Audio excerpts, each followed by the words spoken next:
The next thing, you didn't ask this one, but the people say Wahhabi. Catch yourself before you say that. Stop yourself. The other word I told you is the Arabic word, so is this.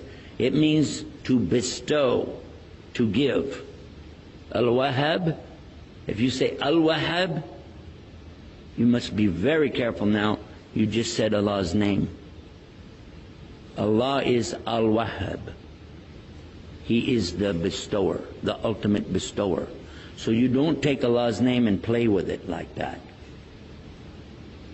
What really happened over 200 years ago, there was a student of knowledge who memorized the Quran when he was not even a teenager yet. He studied all of the fiqh, jurisprudence of the Hanafi. Then he began to study others. And his father, who was a scholar, told him to stop. Just stay with what we have. He said, I want to learn the others. His father almost disowned him because of it. It was very upsetting. You know, don't do that. But he wanted to learn all of it so he could understand. And he began to learn quite a bit. He became convinced that he needed to learn more. And he discovered through this learning that the people of his time were making a grave mistake. I used the right word too, because they were worshiping at graves. They were literally going to graves and calling upon dead people to help them. Righteous people, good people, but they're dead. And even if they were alive, what could they do? They could only make dua for you. Nobody's got any magic. You ask Allah to solve these impossible situations and He can do it.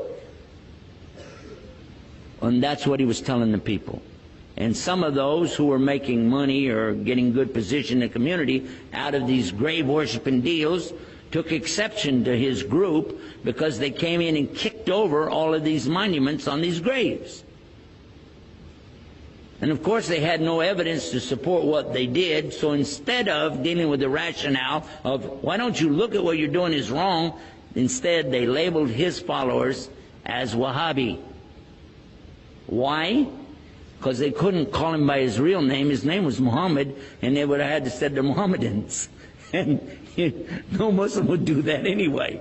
So they call him Wahhabi because his father was Abdul Wahhab. So he was Muhammad ibn Abdul Wahhab. And he wrote a book called Kitab al-Iman. The book, if you read it and take the cover off and you don't know who wrote it, you'll say, this is a great book. It's very good about the belief in Allah is one and the teachings that come with it. It's kind of like a workbook. It just has a few verses or something and then tells you to go look up the rest of it.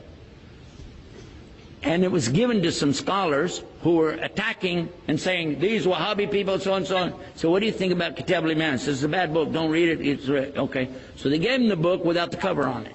Didn't tell him. This is a scholar. I'm not going to tell you who. Big scholar. Current. He read it and he loved it. He said, this is the aqidah of a real Muslim, the belief system of a real Muslim. And when they said, well, here's the cover for the book, and he went, huh?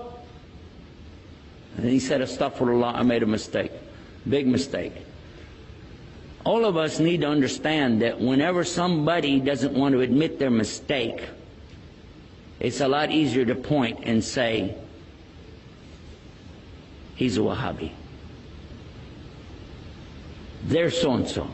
They're such and such. Rather than admit what? And we're going to go back and look again at what we said in our speech.